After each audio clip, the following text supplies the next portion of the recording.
Amakuru yacu reka nyakomereze mu karere ka Kayonza. Mu karere ka Kayonza umusore uri mu kigero cy'imyaka 40 mu murenge wa Rukara urumaze iminsi yaraburiwe irengero yaje gusangwa mu mugozi yamaze kwitaba Imana, nyuma y'uko umwe mu bakozi b'uruganda rw'Imana Stella Rwanda Limited rukorera mu karere ka Bugesera apfiriye mu kazi. Abo mu muryango we baravuga ko batazemera kumushyingura mu gihe cyose uruganda rudashaka kumuha agaciro nk'umukozi warwo, ahubwo rugashaka kubahanjarika amafaranga make kugira ngo bamushyingure ubundi bahite babakuzaho amafaranga nk'uko basanzwe babigenza ku bandi.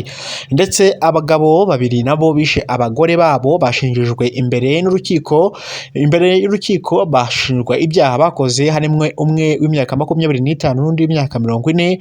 Mu gihe imyaka 40 yakubise umugore we ishoka akamwica, undi nawe akaniga umugore we ndetse akamutera n'ibyuma kugeza yitabye Imana.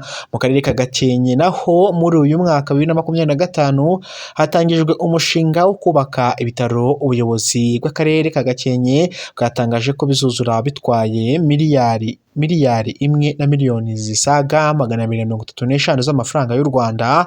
Ndetse injira mu bindi tugiye kubanamwo kugira ngo ubyumve neza.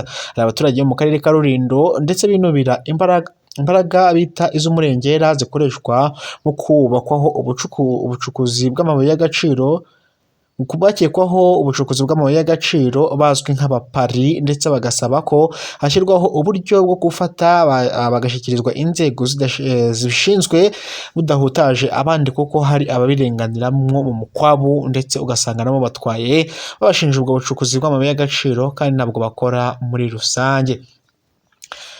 Reka rero twumve amakuru arambuye mu buryo burambuye, kandi subscribe kuri YouTube channel kidasamura uzajya ubasha kubana natwe ibihe birebire, ndetse wumve n'amakuru yacu ya buri munsi gutegurira kandi tunakugezaho amasaha menshi 24 kuri 28.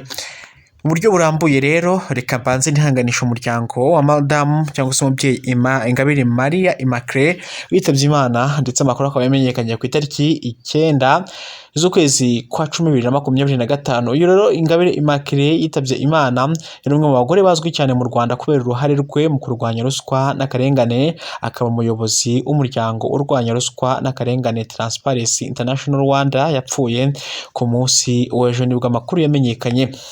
Rero urukiko rwisumbuye rwa Gasabo rwaburanishije mu ruhame abagabo babiri bakurikiranyweho kwica abagore babo, barimo umugabo w'imyaka 25 wishe umugore we amukubise ikibando, ndetse n'undi w'imyaka 40 y'amavuko wishe umugore we amukubise ishoka. Ndetse imbanza zombi zaburanishirijwe aho icyaha cyakorewe mu kagari Karamiro umurenge wa Gashora mu karere ka Bugesera. Uregwa w'imyaka 25 akurikiranweho kuba mu ijoro ryo ku itariki 2 z'ukwezi kwa 8 2025 yarishe umugore we babanaga ndetse batasezeranywe amukubise ikibando mu mutwe. Mu rubanza imbere y'inteko iburanisha yahakanye ko yishe umugore we, ndetse yabigambiriye yavugaga ko yabitewe n'uko yasanze ari gusambana uwo basambanaga akamucika, nyuma agahirika umugore we akagwa ku rugi, nk'uko iyi nkuru dukesha ubushinjacyaha bukuru bibivuga. Uregwa w'imyaka 40 wakurikiranweho kuba tariki 28 z'ukwa 8 2025 ahagana saa 6 n'igice z'amanywa yarishe umugore we amukubise ishoka. Uyu mugabo yabwiye urukiko ko atemera ko yishe umugore we abigambiriye, anasobanura ko atashakaga kwica umugore we ahubwo batonganye akamukubita ishoka, ariko akaba atibuka ibyakurikiyeho kuko yari yasinze. Nyuma yo kumva ikirego cy'ubushinjacyaha ndetse n'ibisobanuro abaregwa batanze, urukiko rwapfundikiye iburanisha rutangaza ko icyaha cy'ubwicanyi bakurikiranyweho giteganywa kandi gihanishwa ingingo y'107 nimero 68 akanyezwa na 18 yo kuwa 30 z'ukwa 8 2018 iteganya ibyaha n'ibihano muri rusange, n'ikibahama bazahanishwa igihano cy'igifungo cya burundu.